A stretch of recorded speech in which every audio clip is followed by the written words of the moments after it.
Menginspirasi hidupmu melalui kisahku. Perkenalkan, nama saya Kristanti Triwardani, biasa saya dipanggil Tanti. Saya bersyukur lahir di tengah-tengah keluarga yang sederhana, kedua orang tua dan kakak laki-laki saya. Saya melakukan segala aktivitas kayak saya seperti biasanya pada umumnya, aktivitas anak kecil sampai saya remaja. Dan puji Tuhan, saya SMP kelas 2, saya juga melayani di gereja sebagai keyboardist. Tapi melayani hanya keakuan saya, bukan karena benar-benar melayani Tuhan dari hati saya. Dan saya melakukan aktivitas saya dan cita-cita saya sampai saya ingin kuliah, sampai saya ingin bekerja, semua sudah tertata dengan rapi selama perjalanan hidup saya. Tapi pada saat saya tahun 97, waktu saya kelas 5 SD, saya bermain dengan teman-teman saya dan di situ saya mengalami mata kiri saya tertusuk lidi. Waktu tertusuk itu secara fisik tidak berdarah atau apapun, tapi saya melihat kabur seperti ada asap. Dan di situ saya hanya saya obati sendiri, dan karena masih kecil saya tidak berani bilang sama orang tua saya. Saya tetap melakukan aktivitas saya sekolah dan seperti biasa tidak mengalami apa-apa.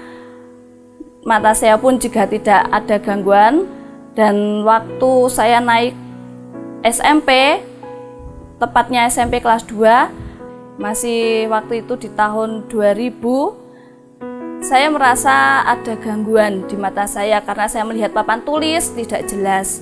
Dan saya bilang sama orang tua, diperiksakan ke optik mata. Di situ saya hanya -1,5 kalau tidak salah waktu itu. Nah, selang 1 tahun saya yang kiri mengalami buta. Karena tidak tahu ada pengalaman minus atau plus atau apapun, saya kira itu biasa. Tapi ternyata mengganggu, dikasih kacamata pun juga tidak ngefek untuk lihat apa-apa yang sebelah kiri. Jadi saya melakukan aktivitas saya seperti biasanya hanya dengan mata yang kanan saja, karena waktu itu mata kanan masih bisa melihat. Dan perjalanan saya sampai saya SMA, saya bisa melakukan aktivitas di masa SMA, belajar seperti biasa. Dan waktu kelas 2 SMA, di situ saya baru ketahuan dengan cara kakak saya bilang bahwa adik yang kiri sudah tidak bisa lihat. Baru di situ orang tua saya percaya dan dibawa ke dokter mata. Setelah ke dokter mata, ternyata dokter bilang ini kena glaukoma. Glaukoma itu tekanan saraf mata tinggi sehingga bisa mengakibatkan saraf mata putus. Jadi sistemnya glaukoma itu seperti pencuri. Kalau yang kiri kena, akhirnya yang kanan pun juga ikut kena. Karena dokter bilang itu sudah terlambat, jadi sempat dibawa ke rumah sakit pun seperti apapun laser tetap gagal. Karena ya sudah terlambat itu, dan obat-obatan pun juga tidak bisa memagari, mempertahankan yang kanan.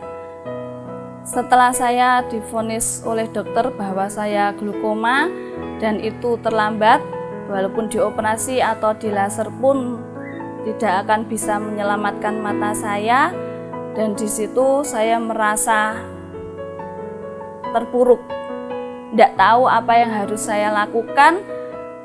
bingung, nggak bisa mikir apa-apa. Dan ya sebenarnya selama hidup saya tidak pernah yang mengalami yang namanya pingsan bagaimana. Tapi setelah mendengar vonis dokter, saya merasa seperti orang mau pingsan. Tapi di situ saya berperang dengan hati saya sendiri, menguatkan jangan pingsan di sini, seperti itu. Dan kalau saya boleh bilang bahwa proses semuanya sudah ditata sama Tuhan, saya ingin diam di rumah, tidak mau untuk meneruskan sekolah saya, karena saya merasa saya tidak mampu dengan keadaan seperti ini.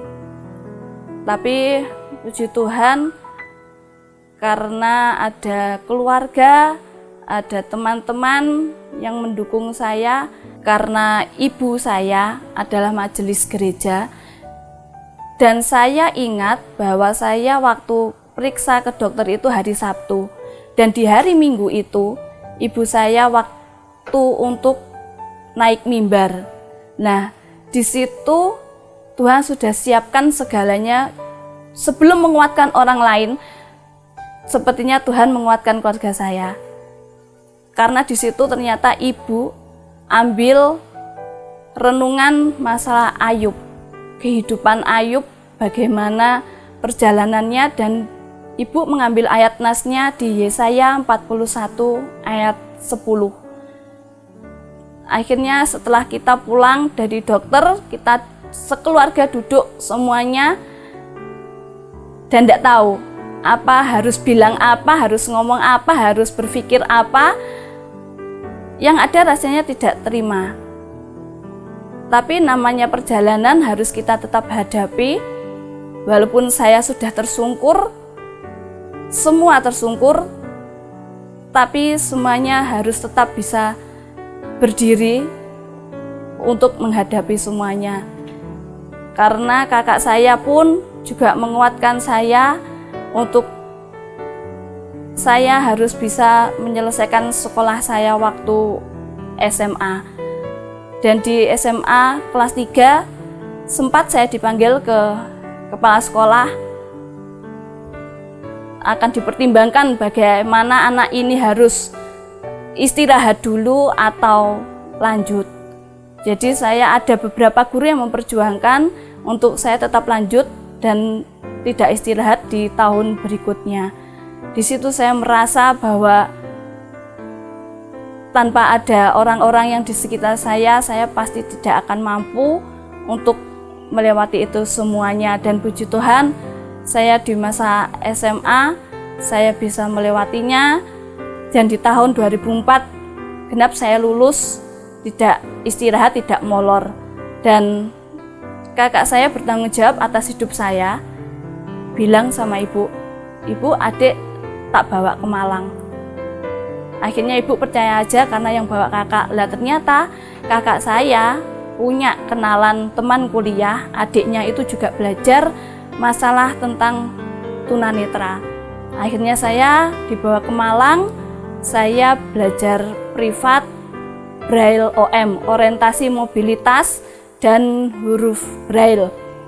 Karena saya ingin untuk meneruskan kuliah saya, jadi saya ada senggang 1 tahun. Saya tidak langsung kuliah, 1 tahun saya belajar privat Braille OM untuk mempersiapkan masuk ke jenjang kuliah. Dan di situ saya ingin setiap manusia mempunyai rencana bagaimana kedepannya kita menata hidup kita, tapi kembali lagi semua Tuhan yang atur.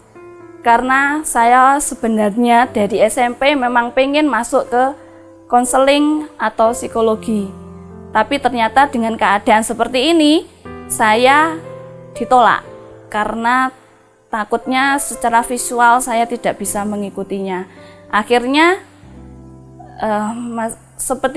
bagi saya masa depannya itu hancur lagi. Karena saya sudah menata seperti ini, ternyata gagal lagi. Akhirnya saya mencoba dan bisa masuk ke hukum. Saya kuliah di hukum dan saya tetap didampingi oleh kakak saya. Saya masuk, belajar di situ, mengenali lingkungan di situ. Pasti ada yang baik dan ada yang tidak baik setiap lingkungan kita. Saya sempat mengalami handphone saya diambil sama teman saya.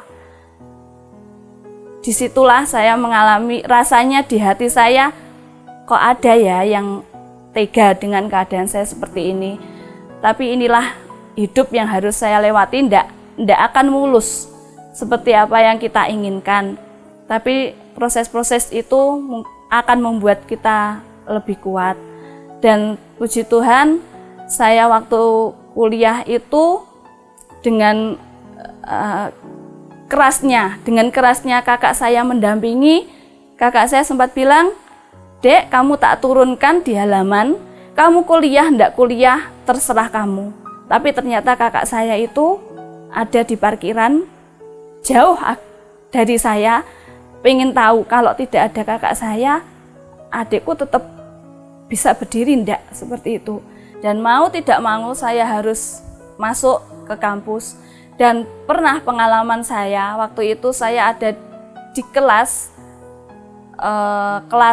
D2, tapi ternyata karena saya datang terlambat, ternyata itu pindah kelas dan saya tidak tahu itu di mana. Waktu saya masuk, saya duduk, ternyata yang saya dengarkan itu ternyata Fakultas FKIP Matematika.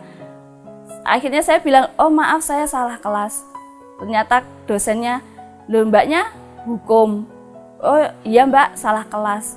Di situ saya merasa bingung mau cari kelas di mana terusan. Akhirnya saya tidak masuk di kelas, tapi saya duduk-duduk di kampus saya saja karena saya bingung untuk cari kelas saya di mana.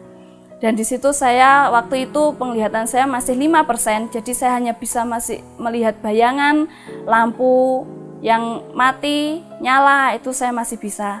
Dan karena glukoma itu tidak bisa untuk berpikir terlalu keras, akhirnya memang lambat laun mata saya yang kanan juga menyusul, tidak bisa melihat. Jadi di tahun 2005 saat saya masuk kuliah itu saya sudah tidak bisa melihat sama sekali.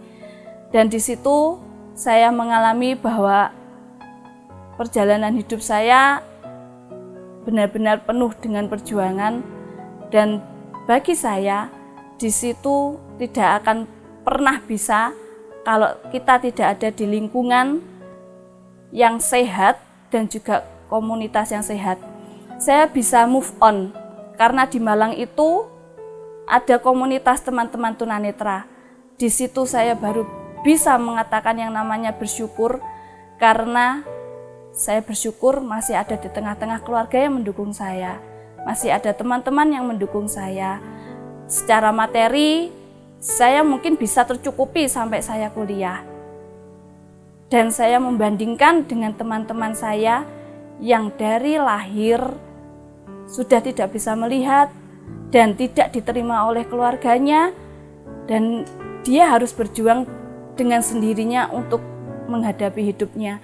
Disitulah saya benar-benar baru bisa berdamai dengan diri saya.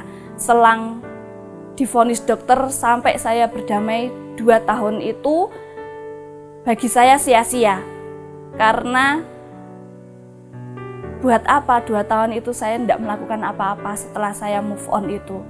Tapi memang setiap prosesnya Tuhan bagi saya bisa bilang luar biasa. Coba kalau waktu dulu masih kena vonis dokter, saya hanya bisa bilang, kenapa kok aku yang seperti ini? Kenapa kok enggak orang lain yang bisa dikatakan lebih rusak dari saya, kok enggak dibuat seperti ini? Saya merasa jengkel. Waktu itu pun saya suruh nyanyi lagu "Ku Mau Cinta Yesus", saya nggak mau sama sekali. Apanya yang harus perlu dicintai?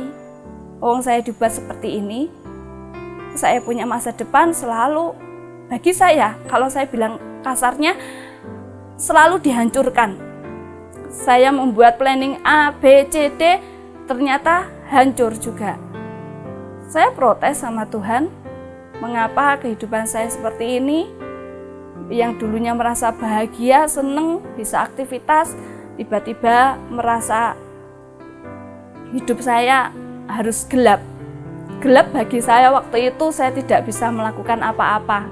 Melakukan sesuatu pun harus minta tolong orang lain, harus digandeng, harus apapun dengan orang lain.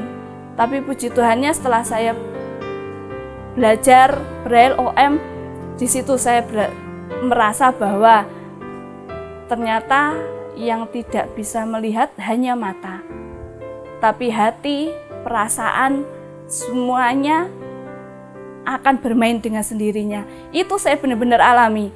Dulu saya masih bisa melihat, yang bisa saya andalkan hanya penglihatan saya saja. Tapi setelah saya mengalami ketunanetraan ini, saya merasa bahwa Tuhan luar biasa, membuat indera-indera saya yang lainnya pun menjadi peka, sehingga saya bisa melakukan aktivitas saya sehari-hari di rumah seperti biasa layaknya orang lain. Tetap saya merasa bahwa ada kekurangan di mana seperti saya melihat warna atau apapun tetap minta bantuan orang lain. Bersyukurnya walaupun saya terlambat untuk menyelesaikan kuliah saya, karena saya tidak bisa menyelesaikan 4 tahun pas, saya menyelesaikannya 5 tahun. Karena proses skripsi bagi saya luar biasa. Sempat juga jatuh bangun, sempat sakit 2 minggu, karena seperti biasanya kalau orang skripsi selalu revisi terus bolak-balik sama dosen, minta bantuan sama teman untuk mengetikkan skripsi. Seperti itu pun tidak sesuai dengan harapan kita kadangkala, jadi membuat menguras emosi hati kita. Puji Tuhan, di tahun 2010 saya bisa menyelesaikan kuliah saya, selesai semuanya, dan di situ saya kembali pulang ke Kediri. Dan selama 2 tahun itu saya ada di rumah. Saya bingung karena setelah saya hidup di Malang, saya merasa bahwa saya tidak betah tinggal di rumah. Bagi saya di rumah penuh dengan kasih sayang, dalam artian apa-apa selalu ada. Saya tidak pernah yang namanya mengalami kurang apa, tidak pernah. Jadi saya ingin merasakan tinggal di luar rumah. Tapi waktu saya ingin ada tawaran mengajar huruf Braille di salah satu yayasan di Malang, tapi ternyata sama orang tua saya juga tidak diizinkan. Saya bingung waktu itu, saya harus kemana, kok di rumah aja. Terus akhirnya saya juga di tahun 2013 saya belajar pijat. Itu pun bagi saya juga pelarian juga, karena saya bingung di rumah mau ngapain. Jadi saya tidak ada keinginan untuk bekerja menjadi pemijat atau apapun, saya tidak ingin. Tapi waktu itu tujuan saya inginnya hanya pergi dari rumah, kumpul dengan teman-teman senasib saya, hanya itu saja. Tapi setelah saya belajar 2 tahun, saya bisa mengalami yang namanya menguasai pijat, dan di situ pun saya bisa bekerja. Orang tua saya merasa bangga karena walaupun seperti ini keadaannya, tapi ternyata saya bisa mencukupi kehidupan saya sendiri melalui pekerjaan pijat saya itu. Puji Tuhan, saya di tahun 2016 saya menikah dengan suami saya dengan keadaan yang sama, yaitu sama-sama tunanetranya. Dan di situ sepertinya Tuhan sudah menata, dan di tahun 2017 saya melahirkan seorang putri yang cantik. Puji Tuhan, keadaan fisik juga normal. Biarlah anak saya pun bisa menjadi penolong bagi kedua orang tuanya yang dengan keadaan seperti ini. Dan setiap harinya kami melakukan aktivitas di rumah seperti biasa menjadi orang tua dan mengurus anak bersama-sama, dan kami hidup bahagia sampai sekarang. Bersyukurnya saya saat ini bahwa proses Tuhan luar biasa.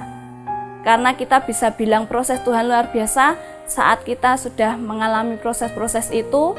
Dan yang pasti, jangan pernah saat kita terpuruk tinggalkan lingkungan yang sehat, tapi biarlah kita tetap hidup di lingkungan yang sehat, komunitas yang benar, dan kita bisa terus berdiri untuk menjalani kehidupan ini. Bagi saya, hikmah yang saya ambil, saya bisa mengalami yang namanya hidup baru bersama dengan Tuhan Yesus dengan proses yang seperti ini. Dan saat ini saya bisa bilang bahwa proses Tuhan itu seru bagi kehidupan saya. Terima kasih, ini kehidupan saya, dan biarlah bisa menjadi inspirasi buat kita semuanya. Menginspirasi hidupmu melalui kisahku.